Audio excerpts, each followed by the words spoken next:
Salut, nous voilà pour une nouvelle vidéo sur le complément d'objet indirect. Si tu n'as pas vu la vidéo sur le complément d'objet direct, je t'invite à aller la voir. Le complément d'objet indirect, on va le comprendre, savoir le reconnaître, apprendre l'accord et s'entraîner avec des exercices. Donc, qu'est-ce que le complément d'objet indirect? Le complément d'objet indirect complète le verbe avec une préposition. Donc, préposition fréquente à et de.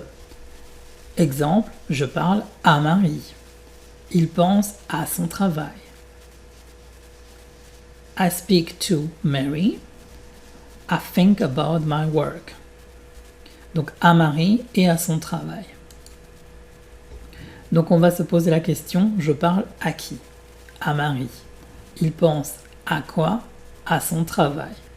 Donc, si la réponse est à Marie ou à son travail, on sait que ce sera un complément d'objet indirect.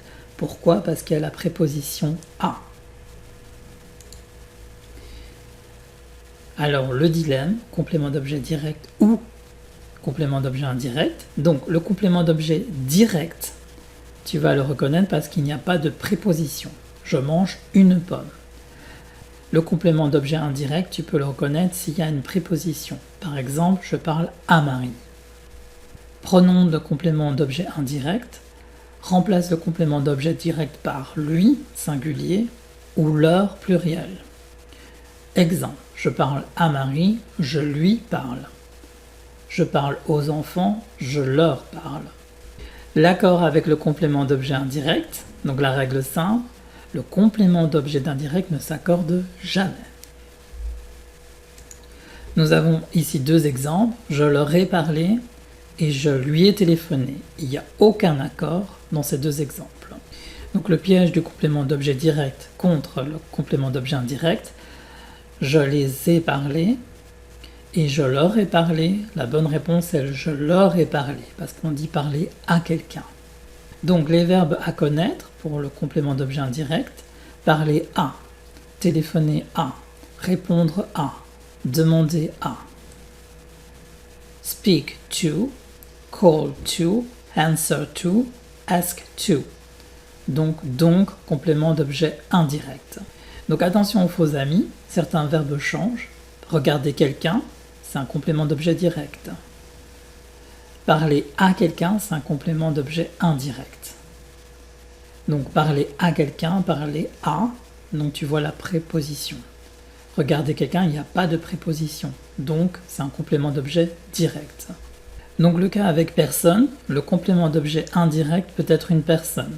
Je parle à Marie, donc je lui parle, mais il n'y a toujours pas d'accord. Les erreurs fréquentes, je leur ai parlé, je leur ai parlé. Donc ici, on n'accorde pas. Je lui ai téléphoné, je lui ai téléphoné. Ici, on n'accorde pas non plus. Donc jamais d'accord avec le complément d'objet indirect.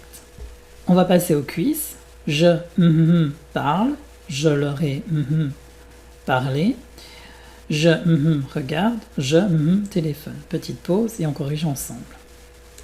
Super, tu as fini. Donc c'est je leur parle, je leur ai parlé, je leur regarde et je lui téléphone. Super. Et maintenant, on va voir une astuce finale. Donc, tu te poses toujours ces questions. Y a-t-il une préposition à ou de? Est-ce une personne? Et ensuite, complément d'objet direct ou complément d'objet indirect. La petite astuce, la préposition. Et si c'est un complément d'objet indirect, il n'y a jamais d'accord. Voilà, on a terminé avec cette vidéo. Je te dis à bientôt pour une prochaine vidéo. Salut!